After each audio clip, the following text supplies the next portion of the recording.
ஜெயலலிதாவை நீங்க செங்கோட்டையனை கொண்டு வச்சிருக்கீங்க, அவர் மிகப்பெரிய அசட். ஜெயலலிதா வெற்றியின் பின்னால் பல தேர்தல்களில் இருந்தார்னு ஈரோட்ல பாராட்டி பேசினார். ஆனா அவருடைய ஸ்டைல் என்ன? 234 தொகுதிக்கும் காரை எடுத்துக்கிட்டு, அன்னைக்கு ஒரு வேனை எடுத்துக்கிட்டு நீங்க போவாங்க. ஒரு என்ன பண்ணுவாங்க, சாயந்தரம் 3 மணிக்குலேருந்து ஒரு 3 மீட்டிங் போடுவாங்க. பகல் முழுக்க நீங்க சொன்னீங்களே, அந்தந்த ஊருடைய தலைவர்கள் கட்சியில முக்கிய இவங்களை மீட் பண்ணி நீங்க எல்லாம் ஜெயிக்கணும், அதுக்கு பணம் டிஸ்ட்ரிபியூஷன் எல்லாத்தையும் பிளான் பண்ணுவாங்க.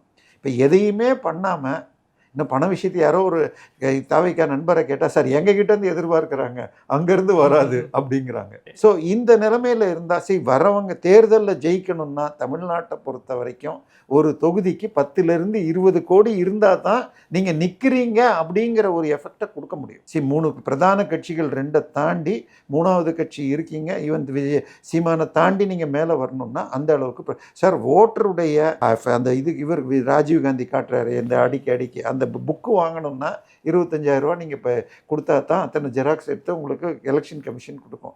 அந்த 25,000 பேருக்கும் எஸ்எம்எஸ் அனுப்பணும், இது பண்ணணும்னா அதுக்கு அடுத்தது ஒன்னொன்றுக்கும் என்னென்ன பண்ணணும்னு புரிஞ்சுக்கங்க. இதுக்கெல்லாம் என்ன செட்டப் வச்சுருக்கீங்க? ஜான் ஆரோக்கியசாமி பெண் நிறுவனம்